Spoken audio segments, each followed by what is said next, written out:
Python mastery full course class 1 में मैंने आपको ये दो प्रोग्राम्स घर से करके लाने को दिए थे। प्रिंट 1। इस प्रोग्राम का आउटपुट क्या होगा? प्रिंट 1 से तो स्क्रीन पर 1 प्रिंट होगा। अगर इस पूरे प्रिंट 1 को एक दूसरे प्रिंट फंक्शन में पास कर दूं तो प्रिंट फंक्शन क्या रिटर्न करेगा? फंक्शन अभी मैंने आपको नहीं पढ़ाया, पर मैथ्स में आपने फंक्शंस जरूर पढ़े होंगे। ये एक फंक्शन है fx is equals to x plus 1। fx में मैंने 1 पास किया। f1 का वैल्यू क्या होगा? 1 प्लस 1 इक्वल्स टू 2।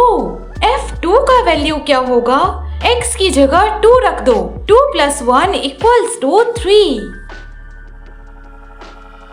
ये एक दूसरा फंक्शन है f2 multiply x is equals to 0। चलो x इक्वल्स टू 1 लिया तो 2 मल्टीप्लाई 1 हो गया 2 और f2 का वैल्यू आ गया 0। अब x equal to let's say 5 ले लिया तो 5 2s आर 10 और f10 का वैल्यू आ गया 0। क्रोनोलॉजी समझ रहे हो ना? इस फंक्शन में x की जगह आप कुछ भी डालो, आंसर तो 0 ही आएगा। प्रिंट फंक्शन भी ऐसा ही है, इसमें आप कुछ भी पास करो, आंसर तो नन ही आएगा। कुछ भी मतलब कुछ भी नहीं, एक वैलिड ऑब्जेक्ट होना चाहिए। ये कोई वैलिड ऑब्जेक्ट नहीं है पाइथन में। कोट्स लगाने के बाद अब ये स्ट्रिंग बन गया और ये पाइथन में अलाउड है। आउटपुट में 1 के बाद नन इसलिए आया है क्योंकि पाइथन में code line by line execute होता है। जैसे पहले मैं, फिर मैं, ये अब मैं। पहले 1 प्रिंट फंक्शन में पास हुआ।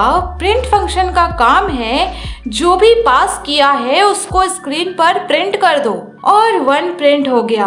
फिर ये वाला प्रिंट फंक्शन सो गया, पर सोने से पहले नन फेंक गया, जिसको इस वाले प्रिंट फंक्शन ने कैच कर लिया और स्क्रीन पर 1 के बाद नन प्रिंट हो गया।